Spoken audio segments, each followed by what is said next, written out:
he just has this presence that people are just attracted to him, and he just such an amazing person, treats everybody such great respect and so wonderfully that people just want to be around him, and they're just attracted to his aura. I guess I moved around a lot as a kid as my dad was progressing, but we finally settled in Worthington, Minnesota. That's where I grew up, went to high school.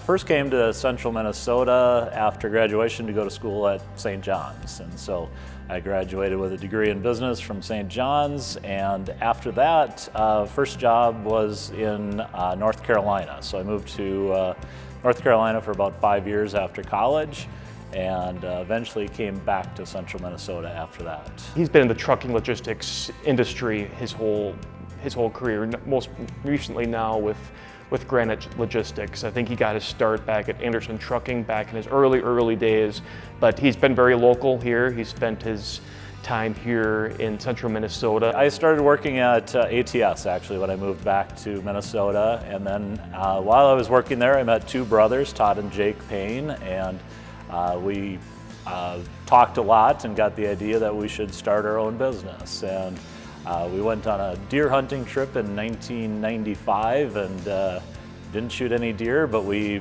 planned a business on that weekend. And so then shortly in early 1996, we launched Pat Lynch and Associates, which was our first business that we operated. He's a former city council member with the city of Sartell.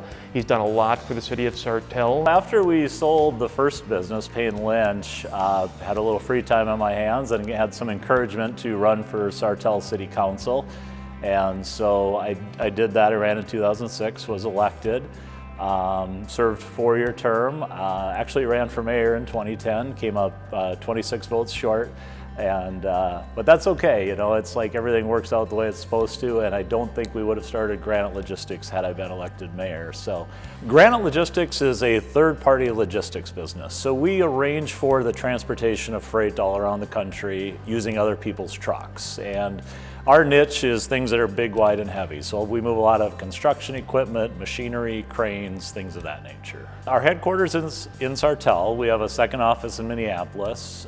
We started the business back in 2011, opened our Minneapolis office in 2015. We've got about 120 people full-time working between the two offices. He's been a very loyal donor to us for over 20 years. And in his lifetime, he's given us close to $1 million with all of his support.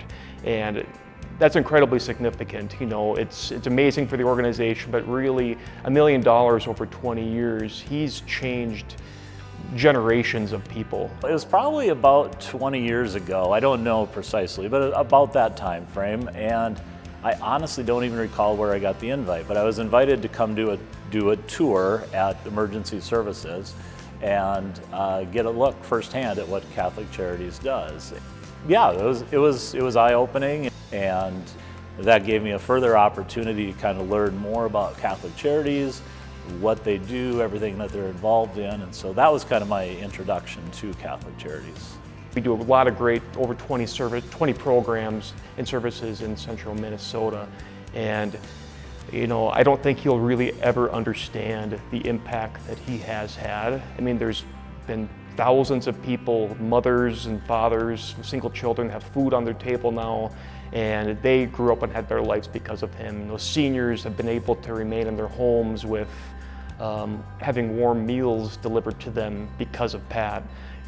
Children and adults have received the mental health services that they need so they can be successful in their lives. And a lot of that would never have happened without people like Pat.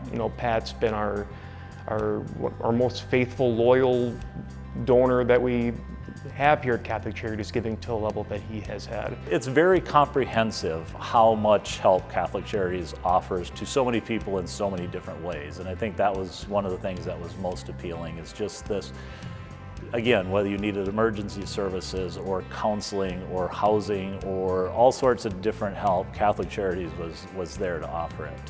I think what we can learn from Pat is to give back, and whether it's to Catholic Charities or to a different nonprofit, and not just with your your treasure, but also your time and your talent, because Pat knows that it's not just about financial gifts, it's about anything that he possibly can give to us. He wants to be a part of it, because he knows investing in Catholic Charities, you're investing not into just the organization, but into the community, because we're here trying to make the community a stronger place. Yeah, there's just so many things that they help with, and I think we'd see a lot more problems go unaddressed in our community if Catholic Charities wasn't here doing what they're doing. So yeah, Pat Lynch is deserving of the Good Samaritan Award, because not only for everything he's done for Catholic Charities, but what he's done for this community. He's impacted more lives than he will ever understand. So that's just a very small way for us to thank him for everything he's done for this community. You know, by doing that, you're doing something good, you're helping your neighbors, you're making a difference. I mean, Catholic Charities' tagline is, to make a different tomorrow. And so when people get involved, that really is what they're doing. They're helping to make a different tomorrow. And again, whether that's by volunteering or financial support or whatever other means they can help the organization, it makes a difference.